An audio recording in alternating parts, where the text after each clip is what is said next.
Hello, I'm Gil Zilkha. Welcome back to my channel, Essential Classical Music, where we look at the best recordings of the classical music repertoire. This video is taken out of my larger video on the major chamber works. I hope you enjoy it. So now we come to two string quartets, which are giants, some of the greatest works ever composed. For me, these are sort of, I consider these the gateway to all of chamber music, really, because they're just so appealing. I don't know anybody who doesn't love these works. The Debussy and Ravel string quartets, they kind of just go together. I'm basically only going to be recommending versions that pair them together. Ravel was written a little bit after the Debussy. Structurally, they're very similar. They both have these kind of quick pizzicati movements. Some have said that the Ravel is more of a conservative work. I guess. I mean, Debussy had his own kind of language in the way he spoke. But the Ravel, I mean, I guess you call it conservative, but it's a very inventive work too. Very beautiful. Very rhythmic and dramatic, and then the Debussy is just gorgeous. It starts out dun dun dun dun dun dun dun dun dun dun dun dun. I'm screwing up the rhythms, I understand. I'm just trying to give you an idea of how they go. And then the Ravel starts out very more lyrically. I'm losing my voice, so I may need to stop singing at this point. But anyways, these works are just iconic, great. If you're relatively new to classical music and you're kind of dipping your toe into chamber music, I highly recommend these. My top choice is one that comes in very good sound, 1979. The Melos Quartet. This is a German quartet. I think they're either German or Austrian. I can't remember. One of the two. Anyways, they really have play these in impeccable interpretations. To move very well. It's got plenty of lushness without being overly romantic. And the movement is so important because these pieces, they're not more of like, they're not your kind of more strict classical sounding works. So it's really important to have a really good idea of where to inflect things and so on, and these just sound so perfectly natural. It's just a really great way to first get to know them and a recording to live with as well. However, these works are so great, you're going to want to hear them in different interpretations. And one that I highly recommend is this one, the Alban Berg Quartet from 1984.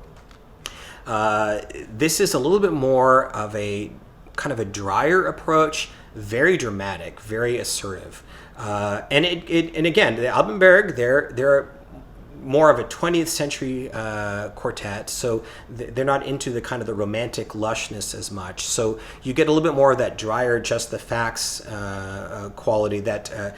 It lets you hear the music in a way that is really effective, especially those rhythmic sections.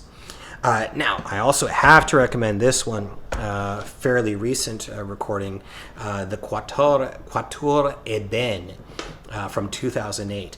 Beautiful sounding recording, nice fullness, nice detail, and this is a version it's very suave. Like I was talking about before, it's really important to know how to move with these quartets, the ebbs and the flow, and they just do a beautiful job. It's a little bit difficult to take repertoire like this that is so well known and has been done so much and to add something new.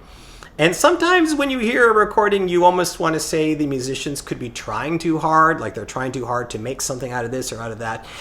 Here, they definitely are different. They're definitely individuals, what I'm trying to say. They're definitely making a point of not just doing a run-of-the-mill version. But it's very convincing and very really seductive, I would say. So this is a kind of a modern classic and justly famous. Now, for an older classic, maybe the older classic, the old classic, we have again the Italian quartet, or Quartetto Italiano, from the mid-60s. Of course, they're going to have impeccable playing, beautiful sound. They also move real well. It's maybe a little bit more. It's a little bit more held back slightly in terms of tempo. They don't do anything too dramatic in terms of pushing things forward. But it's the main thing here is the way the beauty of the works comes across, and that's probably why this became such a standard for this repertoire. It's just one that you're not going to want to be without if you love these works. Another one that is from that same era, it's from 1973, that I want to recommend is the Guarneri Quartet. We haven't mentioned them too much. They're an American quartet. And this is maybe a little bit under the radar, or maybe it's kind of been forgotten these days, but it's a really lovely version. The Guarneri Quartet had beautiful tone, and this richness and this kind of nice vibrato that wasn't too heavy, but just very pleasing. And so again, if you love these works, you're going to want to hear them done in a way that's just very, very pleasing, very beautiful, and that's what you get here. It's just a really good, solid version of these works, which you're going to want to hear if you love them. And then finally, I have to mention this one from the 30s, the Calvet Quartet.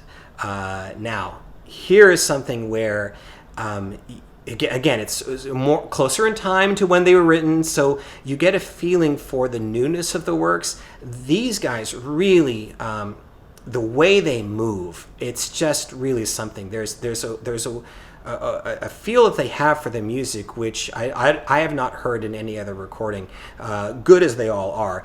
This is the one that, for interpretive reasons, I think I return to more than any other. It's just really captivating, and just beautifully judged.